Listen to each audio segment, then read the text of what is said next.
नमस्कार, स्वागत है आपका द न्यूज़ लॉन्चर पर। मैं हूँ अशोक वानखेड़े। लेकर आया हूँ आपका अपना कार्यक्रम द एक्स-रे। एक खबर पार्लियामेंट चल रही है, संसदीय समितियों की रिपोर्ट्स पेश हो रहे हैं। उसमें एक खबर आई और खबर को देखते से मुझे लगा नहीं, इसको एक्स-रे में देखना चाहिए क्योंकि ये भारत के पड़ोसी की खबर है, भारत के सुरक्षा को लेकर चिंता का विषय है। 1971 के बाद सबसे बड़ी चुनौती थरूर की अध्यक्षता वाली संसदीय समिति ने बांग्लादेश को लेकर दी चेतावनी। क्या चेतावनी दी? कांग्रेस के वरिष्ठ नेता शशि थरूर की अध्यक्षता वाली एक संसदीय समिति ने कहा कि बांग्लादेश में मौजूदा हालात भारत के लिए 1971 के मुक्ति युद्ध के बाद सबसे बड़ी रणनीतिक चुनौती है। हालांकि स्थिति अराजक और अव्यवस्था में नहीं बदलेगी, लेकिन भारत को इसे संभालने में सावधानी बरतने की जरूरत है। समिति ने सरकार को कई सिफारिशें सौंपी, जिसमें अशांति के विकास को, इस्लामिक कट्टरपंथियों के उदय, बढ़ते चीनी और पाकिस्तानी प्रभाव के साथ शेख हसीना की अवामी लीग के प्रभुत्व के पतन के मिले-जुले असर को जोड़कर देखा गया है। समिति ने कहा, जबकि 1971 में चुनावी अस्तित्व, मानवीय और नए राष्ट्र का जन्म, एक पीढ़ीगत असंतुलन, राजनीतिक व्यवस्था में बदलाव और भारत से दूर एक संभावित रणनीति पुनर्गठन की थी। समिति ने पाकिस्तान के साथ बांग्लादेश के संबंधों के पुनर्गठन और चीन के बढ़ते प्रभाव पर चिंता जताई। खासकर इंफ्रास्ट्रक्चर, बंदरगाह विकास और रक्षा से जुड़े सहयोग के मामले में समिति ज्यादा चिंतित है। इस संदर्भ में इसने मोंगला बंदरगाह के विस्तार, लालमोनी हर्ट एयरबेस और पेकुआ में पनडुब्बी बेस जैसी परियोजना का हवाला दिया, जो 8 पनडुब्बियों को रखने में सक्षम है, जबकि बांग्लादेश के पास सिर्फ 2 पनडुब्बियां हैं। पैनल ने बताया कि जमात-ए-इस्लामी, जिस पर पहले प्रतिबंध लगा दिया गया था, उसका चुनावी पंजीकरण बहाल कर दिया गया है, जिससे वह आगामी चुनाव में भाग ले सकती है। इसी बीच बांग्लादेश में अंतरिम सरकार ने अवामी लीग पर बैन लगा दिया है, जिससे वह चुनाव में हिस्सा नहीं ले पाएगी। पैनल ने कहा, अवामी लीग पर लगातार बैन से बांग्लादेश में भविष्य में होने वाले किसी भी चुनौती का निष्पक्षता पर सवाल उठेगा। सवाल सिर्फ अपने संसदीय कमेटी का नहीं है, जो वहाँ हो रहा है, वो भी रिपोर्ट बहुत डिस्टर्बिंग है। भारत के सेवन सिस्टर्स को अलग करने की धमकी देने वाले चुड़भैये नेता हसनत अब्दुल्ला ने फिर भारत के खिलाफ जहर उगला। चुनाव लड़ने के लिए तैयार इस शख्स ने कहा कि अगर आप देखते ही गोली मारने की पॉलिसी में विश्वास करते हैं, तो मैं देखते ही सलाम करने की पॉलिसी में विश्वास रखता हूँ। बांग्लादेश में लगातार भारत विरोधी प्रदर्शन हो रहा है। बुधवार को ढाका में भारतीय हाई कमीशन की ओर मार्च कर रहे प्रदर्शनकारियों के एक बड़े ग्रुप को पुलिस ने रोका। इन एंटी इंडिया तत्वों ने भारत के खिलाफ भड़काऊ नारेबाजी की। ये लोग भारतीय उच्चायोग में तोड़फोड़ करने की धमकी दे रहे थे। भारत ने बांग्लादेश की राजधानी में अपने मिशन के आसपास की सुरक्षा की स्थिति पर गहरी चिंता जताई। अब मामला बिल्कुल यहाँ तक आ गया है। नेशनल सिटीजन पार्टी साउथ के चीफ ऑर्गेनाइजर हसनत अब्दुल्ला, जिसके बारे में पहले मैं बता चुका हूँ कि जो बहुत जहर उगल रहे हैं, अ, उनने नेशनल सिटीजन पार्टी के कुमिला 4 निर्वाचन क्षेत्र के पार्टी के उम्मीदवार घोषित कर दिए गए हैं। चुनाव में जाने से पहले जनता की भावनाओं को भड़काने का काम हसनत लगातार भारत विरोधी बयान देकर कर रहे हैं। इस शख्स ने बहुत कुछ दिन पहले ही कहा था कि बांग्लादेश की अस्थिरता किया गया तो इसका पूरा असर क्षेत्र पे पड़ेगा और भारत के उत्तर पूर्व के सेवन सिस्टर्स को अलग कर दिया जाएगा। ये उसी का बयान था जिस पे भारत ने कड़ी निंदा की थी। हसनत अब्दुल को लगता है कि भारत बांग्लादेश के मामलों में दखल दे रहा है। कुमिल्ला के फुटौली इलाके में एक मीटिंग में पार्टी कैंडिडेट हसनत ने बांग्लादेश के प्रति भारत के रवैये पे सवाल उठाया। हसनत की टिप्पणी उस दिन आई जब मीडिया रिपोर्ट्स में कहा गया कि भारत के विदेश मंत्रालय ने हाल ही के मुद्दों पर चिंता जताने के लिए बांग्लादेश के हाई कमिश्नर को बुलाया था। रिपोर्ट्स का हवाला देता हुए हसन ने बांग्लादेश में हिंसा से जुड़े लोगों को भारत में कथित रूप से पनाह देने के लिए आलोचना की। हसन ने भारत पर अवामी लीग के कार्यकर्ताओं को पनाह, ट्रेनिंग और फाइनेंशियल मदद देने का आरोप लगाया और कहा कि हजारों लोग बिना वैलिड डॉक्यूमेंट के भारत में घुस आए हैं। हसनत ने कहा, आतंकवादियों को पनाह देते हुए और बांग्लादेश में अशांति बनाए रखते हुए आप दोस्ताना संबंधों की उम्मीद कैसे कर सकते हैं? बांग्लादेश में चुनाव की घोषणा के बाद भारत विरोधी गतिविधियां तेज हो गई। बांग्लादेश में अगला आम चुनाव 12 फरवरी 2026 को होने वाला है। जुलाई ओइक्या यानी जुलाई एकता के बैनर तले मार्च कर रहे प्रदर्शनकारी भारत विरोधी नारे लगा रहे थे। कई मांग उठा रहे थे, जिसमें पिछले साल जुलाई विद्रोह के दौरान और बाद में देश छोड़ भागे अपदस्थ प्रधानमंत्री शेख हसीना और अन्य लोगों के प्रत्यार्पण की मांग शामिल है।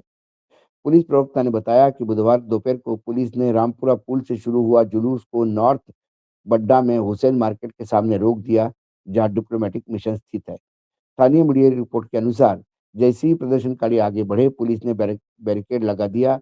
उन्होंने बैरियर तोड़ दिया, लेकिन उन्हें एक और मजबूत नाकेबंदी का सामना करना पड़ा, जहां प्रदर्शनकारियों ने भारत के खिलाफ नारे लगाने शुरू कर दिए और हसीना प्रत्यार्पण की मांग की।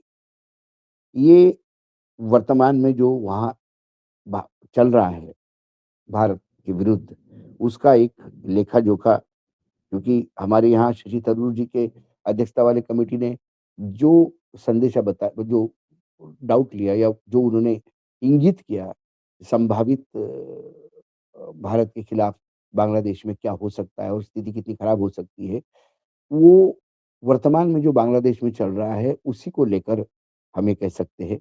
लेकिन अब स्थिति और आगे बढ़ गई है। ये जो छुटभैया नेता जिसको हम कहते हैं अ, हसनत अब्दुल्ला, उन्होंने पहले भारत के 7 सिस्टर्स यानी पूरे नॉर्थ ईस्ट को अलग करके बांग्लादेश जोड़ने की बात कही थी। उसके बाद वो लगातार भारत बांग्लादेश की आंतरिक स्थिति में हस्तक्षेप करने का आरोप लगाता है। आतंकियों को भारत पनाह दे रहा है, ये आरोप लगाता है। अब उसने आगे जाकर एक और बात कही, मतलब कितने उसकी हिम्मत हो रही है और कितने स्थिति खराब है, इसका अंदाज़ आप लगा सकते हैं कि बुधवार को कुमिल्ला के देवी द्वार में एक जनसभा को संबोधित करते हुए हसन अब्दुल्ला ने कहा कि भारत में बांग्लादेश के उच्चायुक्त को तलब करने पर आपत्ति जताते हुए कहा कि हमें भारत के इस रुख पर कठोर प्रतिक्रिया देनी चाहिए। भारत के उच्चायोग को देश से बाहर निकाल देना चाहिए, क्योंकि वह शेख हसीना को शरण दे रहा है। बुधवार को भारत ने दिल्ली में बांग्लादेश उपायुक्त रियाज हमीदुल्लाह को तलब कर ढाका में भारतीय उच्चायोग की सुरक्षा को लेकर चिंता जताई थी। एक रेगुलर प्रोसेस होता है। यदि हमें लगता है कि पर्टिकुलर एक एक इस एक देश जहाँ भारत का दूतावास खतरे में है या भारतीय लोग खतरे में हैं या उस देश से भारत को नुकसान होने वाले बयान जारी हो रहे हैं या उनके नेता कुछ उलूल-जुलूल बोल रहे हैं, ऐसे समय हम उस राजदूत को तलब करके परराष्ट्र मंत्रालय जो है हमारा फॉरेन मिनिस्ट्री, वो उनको समझ देते हैं कि आप ज़रा समझाइए आपके यहाँ, और एक पत्र देते हैं। इसी तहत अ, बांग्लादेश के उच्चायुक्त को तलब किया गया था और वहाँ पर उन्हें ये बोला गया कि जो प्रदर्शन चल रहे हैं भारत उच्चायुक्त के खिलाफ और वहाँ पे जो लोग प्रदर्शनकारी घेरे बैठे हुए हैं, उससे सुरक्षा की चिंता हो रही है। अब इस बात को लेकर ये जो छुड़भैया नेता हैं, इन्होंने सीधा अपील कर दी लोगों को कि इनको देश निकाला कर देना चाहिए, भारत का उच्चायुक्त ही बाहर कर देना चाहिए। इसके मायने ये हैं कि भारत के साथ कोई भी संबंध नहीं रखने चाहिए। ये स्थिति दिन-ब-दिन बिगड़ती जा रही है और कहीं न कहीं इस बिगड़ती स्थिति के लिए हमारा विदेश मंत्रालय ज़िम्मेदार है।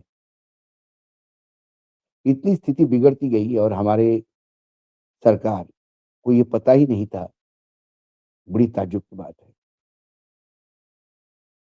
या जो आरोप लगते हैं कि अमेरिका वहाँ खेल कर रहा था, डीप स्टेट, भारत को पता था लेकिन अमेरिका के खिलाफ बोलने की हिम्मत नहीं कर रहा था। इसलिए हमने हमारे पड़ोस में ये सब होने दिया? कई सवाल हैं जिसके जवाब परराष्ट्र मंत्री को ही देने होंगे। फिलहाल शशि थरूर से लेकर बांग्लादेश में हो रहे प्रदर्शन तक स्थिति गंभीर है, इतना तो ज़रूर बताते हैं। जब मैं एक्सेल से देखता हूँ, तो मुझसे स्थिति सामान्य से ज़्यादा, और यदि अवामी लीग वहाँ चुनाव ही नहीं लड़ रही है, तो आने वाली सरकार कैसी होगी? वो कितनी कट्टरपंथियों की होगी? वो कितनी पाकिस्तान और चीन के हाथ में खेलेगी? तो हम पूरा ऊपर का जो सर्कल है, जब हम भारत माता की जब हम जो सोच लेते हैं कि भारत माता की मूर्ति कैसी होगी, तो दक्षिण से लेके उत्तर तक जब हम ऊपर चढ़ते हैं, तो हम कहते हैं कि जम्मू कश्मीर में मस्तक है भारत माता का। तो माता के एक कंधे से दूसरे कंधे तक पूरा जो अर्ध सर्कल है, आधा गोल है, वो दुश्मनों से घिरा हुआ है। पाकिस्तान से शुरू होते हुए चाइना और बीच में म्यांमार लगता है, और उसके बाद नीचे बांग्लादेश। पूर्ण रूप से हमारे जितने भी पड़ोसी हैं ऊपर,